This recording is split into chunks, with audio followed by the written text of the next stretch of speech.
తిరుపతి జిల్లా కోట మండలం విద్యానగర్లోని ఎక్స్ట్రా బేకరీలో కుళ్ళిపోయిన ఆహారం అమ్మారంటూ విద్యానగర్ కు చెందిన వైసీపీ నేత పాపారెడ్డి శశిధర్ రెడ్డి ఆగ్రహం వ్యక్తం చేశారు. తనకు ఎదురైన అనుభవం గురించి వివరిస్తూ కుళ్ళిపోయిన పరోటా విక్రయంపై బేకరీ నిర్వాహకులను అడిగితే తప్పు తయారీదారులదే అంటూ తప్పించుకునే ప్రయత్నం చేశారని, తయారీదారులతో మాట్లాడే బేకరీ వాళ్లతోనే మాట్లాడుకోండి అంటూ నిర్లక్ష్య సమాధానం ఇచ్చారని అన్నారు. ఈ సందర్భంగా ఆయన ఆంధ్రప్రదేశ్ ఫుడ్ కమిషన్ పై ఘాటైన విమర్శలు చేశారు.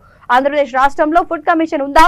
రాష్ట్రంలో ప్రజారోగ్యాన్ని గాలికి వదిలేసి ఫుడ్ కమిషన్ నామమాత్రపు దాడులు కూడా చేయడం లేదంటూ ఆగ్రహం వ్యక్తం చేశారు. తునికల కొలతల శాఖ అధికారులు ఆచూకీ కూడా లేదంటూ విమర్శలు చేశారు. 21వ తేదీన సూళ్లూరుపేటకు ముఖ్యమంత్రి వైఎస్ జగన్మోహన్ రెడ్డి రానున్న నేపథ్యంలో ఆయనకు లిఖితపూర్వకంగా కల్తీ ఆహారం ఫిర్యాదు ఇస్తానని ఆయన తెలిపారు.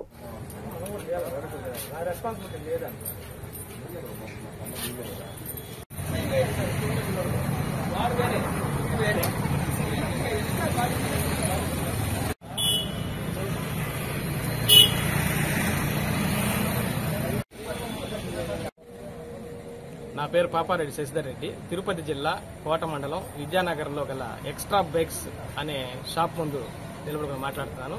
ఈ ఎక్స్ట్రా బేక్స్ అనే దాంట్లో బేకరీలో 6:15 మల్బార్ పరోటా శ్రీ సాయి ఫుడ్స్ వారి మల్బార్ పరోటా ప్యాకెట్ కొన్నాను. కొని ఇంటికి తీసుకెళ్లి పెనం మీద వేయంగానే ఒక కుళ్లిపోయిన వాసన రావడంతో తీసుకొచ్చి షాపు వారిని అడగ్గా ఇది మాకు సంబంధం లేదు, మ్యానుఫ్యాక్చర్ డిఫెక్ట్ అని చెప్పారు. మ్యానుఫ్యాక్చరర్ ఫోన్ చేస్తే చాలా రూడ్ గా మాట్లాడి ఇది మాకు సంబంధం లేదు, షాపు వారిని అడుక్కోండి అని చెప్పి ఫోన్ కట్ చేయడం జరిగింది. దీని మీద ఫుడ్ కమిషన్ కంప్లైంట్ చేస్తున్నాం. ఫుడ్ కమిషన్ అనేది ఒక ఏపీలో ఫుడ్ కమిషన్ అనే ఒక డిపార్ట్మెంట్ ఉందని కూడా చాలా మందికి తెలియట్లేదు. ఫుడ్ కమిషనర్లు ఉన్నారా, పనిచేస్తున్నారా అనేది కూడా ఎవరికి అర్థం కావట్లేదు. తూనికలు కొలతలు ఫుడ్ కమిషన్ ఈ రెండు సంస్థలు పనిచేస్తున్నా లేదు. ఇది మినిస్టర్ గారి దృష్టికి సీఎం గారి దృష్టికి కూడా తీసుకెళ్తున్నాం. ఎల్లుండి సీఎం గారు సూళ్లూరుపేటకు రాబోతున్నారు. దీని మీద ఒక రిప్రజెంటేషన్ కూడా సీఎం గారికి ఇవ్వాలనుకుంటున్నాను. ఎవరికి రెస్పాన్సిబిలిటీ అనేది లేదు. ఫుడ్ కమిషన్ కి అసలు రెస్పాన్సిబిలిటీ లేదు.